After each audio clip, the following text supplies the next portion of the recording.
Welcome to the Grant Writing and Funding Podcast. My name is Holly Rustick and I'm owner of WeGo Consulting. That's writing, editing, grants, and organizational development. All right, today we are talking about the grant writing structure. All right, now it is important to have a structure in place even before you start writing a grant, especially before you start writing a grant. Anyways, we're going to go ahead and just talk about that. Take a couple minutes just to break it down. So what you want to have in place is you actually want to have a team set up. And you want to be able to know who's on that team, obviously. So you want to have a grant writing lead, and you want to have somebody from your accounting department or your finance department on that team. And you also want to have your ED part of that team and then you want to have a grant coordinator, so someone who can run around and get information. You may or may not need an expert as well, so you're going to have specific questions that you might have to ask an expert. So you definitely want all of these people on your team. And in order to really get started, you need to have a team meeting. So you need to have a design kickoff meeting where you have already reviewed the funding opportunity announcement, or the RFP, the request for proposal, and you know that you're eligible to actually submit for this application. You know you have a priority area that makes sense for the grant, and you want to go ahead and come together. So the grant lead should really do all this research beforehand and then bring it to the table, organize the meeting. And pretty much what you want to do is have a whole timeline kind of already spelled out. You want to have something in place that everyone can walk away with the exact same information. So before we get to that, I want to talk about each key member and what their responsibilities should be. So the grant lead should be responsible for actually writing the grant, right? So you might have different program managers or case managers or experts write certain areas, but you want to have them submit that to the grant writer. The grant writer can kind of rewrite some things so it fits the style of the overall grant. Or they can just take that information and make sure that it ties in with every other section. Now what you don't want is you don't want to have all these different people writing different parts and then just put it together without really looking at it and rereading the whole thing and submit it. Because as a grant reviewer, I can tell you that I know when people have done that, because all of a sudden something in their budget is like they want a vehicle, but they never talk about it in their program approach or their design, or it's not a part of their objective, like what they're actually trying to do. So it's really confusing. You might have somebody who's writing all about the organization and who's going to be hired and everything for the grant, but then all of a sudden that they're not in the budget. So, you know, that personnel isn't in the budget. So it doesn't make any sense. So you can really tell when this isn't tied together by one person. So you want to have one lead who's going to follow up on everything and who's going to actually tie all the pieces together and make sure that it makes sense. Because a grant is like a big jigsaw puzzle, and there's got to be, you know, if you're only doing sections but it's not connected, you're still not going to know what the exact design is. So you really need that person to be in charge of that. Now the executive director, I put them in here and I say that they really only need to kind of oversee the process, because you don't want to have the whole team writing a grant and then the executive director not okay it. So you want to make sure that it's in line. You know, you might need to have a board of directors approval or resolution to go with the grant. So you need to have kind of that conduit person that's the go-to, and just that eyes approve. Now the other thing is the executive director might be the one who actually submits the grants, because they have the passwords for grants.gov or whatever else. They have to do all the signatures on the grants. They might be the authorized, you know, person in charge for that. So you want to have them involved, and it's not that you want to be tasking to death the executive director, because they're ED for a reason, they're overseeing everything, but they want to, you know, you want them to have a certain percentage of time on that. It's not good either if the executive director just hands off the grant and then doesn't look at it and signs it blindly and submits it. Like, that's not a good thing either. So you want to have them somewhat involved. Now, the finance person, you want to have your, you know, someone from your finance that's doing the budget actually be on this kickoff team and kind of be involved, because they obviously know things like what wages are and blah, blah, blah, and how to actually, how things fall under what category in your budgets overall. So you kind of want to keep that going, keep the system clear. And they might have a better idea of how much things cost. They might be able to get some quotes if you need that. So that person is really important as well. And you want to make sure that everything that's on that budget is on your objectives too, that it falls in line, that you are talking about everything in that budget in your grant at some point.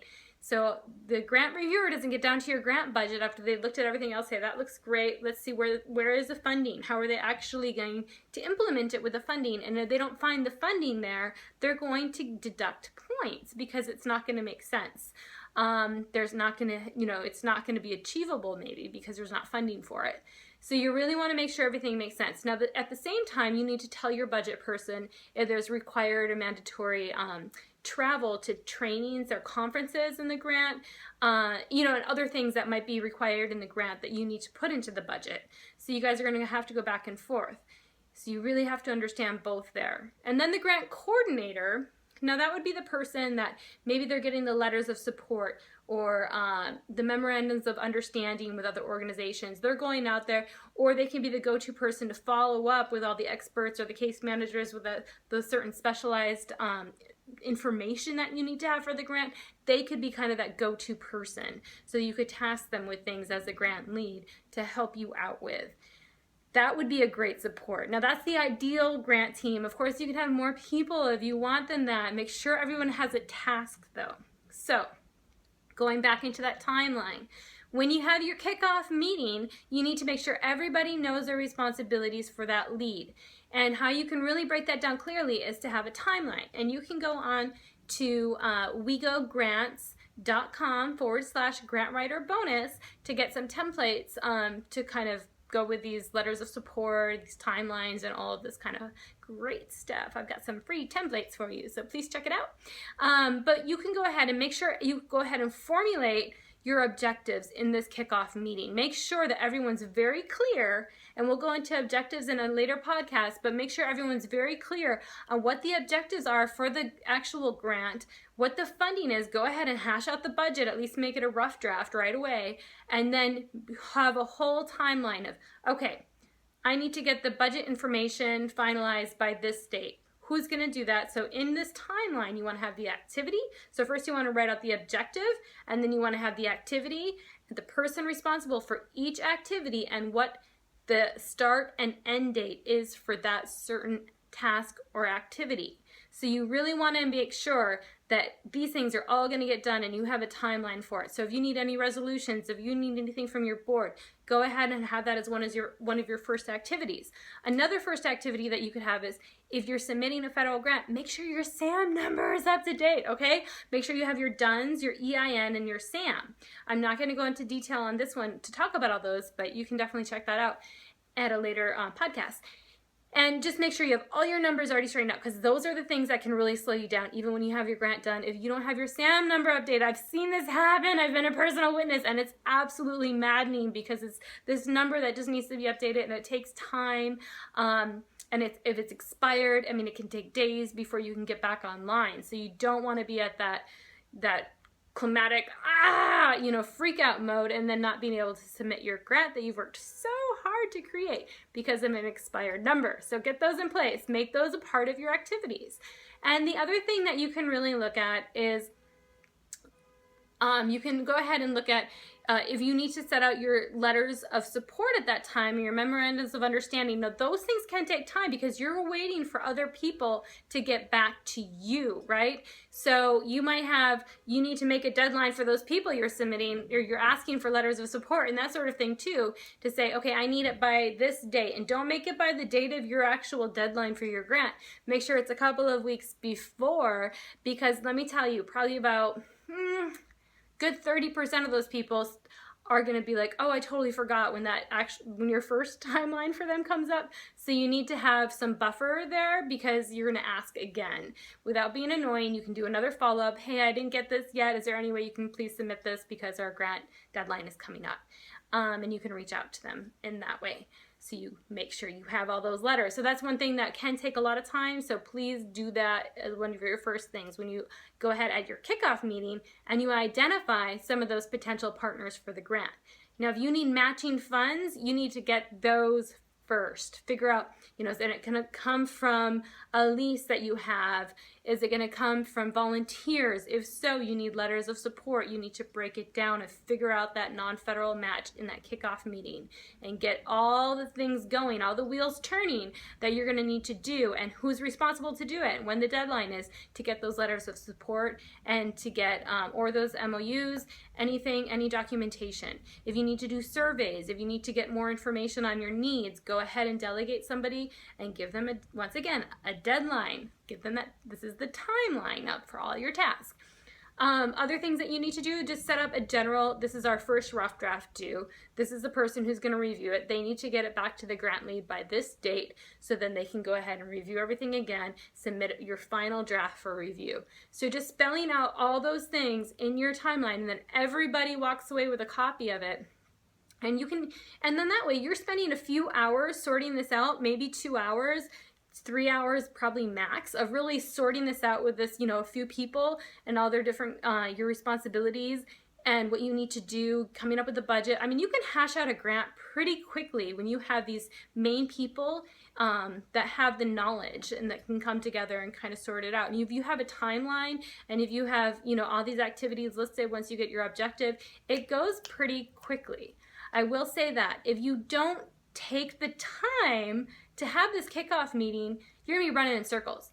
You might write your project approach first instead of doing your objectives and your budget, and then realize that it's not gonna work, so you have to rewrite it.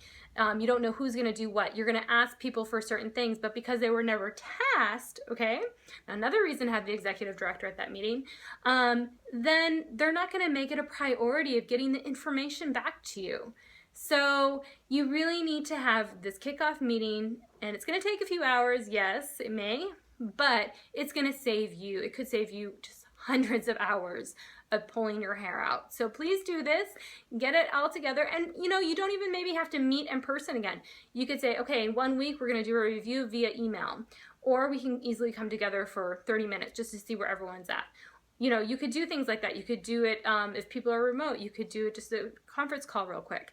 So this will really speed up. It'll keep everybody on task and make sure everybody's doing what they're supposed to be doing in a very, timely way, so they know, okay, I'm gonna have to do this first, little chunks every day. It's not just this huge overwhelming grant that one person is trying to pull off by themselves, or two people or whatever, even if you have a team. But if nobody has a timeline or any kind of way to track what they're doing or to know exactly what the specific steps are, then it's going to be really frustrating. So go to wegogrants.com/grantwriterbonus for some templates, and check us out next time at Grant Writing and Funding Podcast. My name is Holly Rustick. I'll see you guys later. Bye.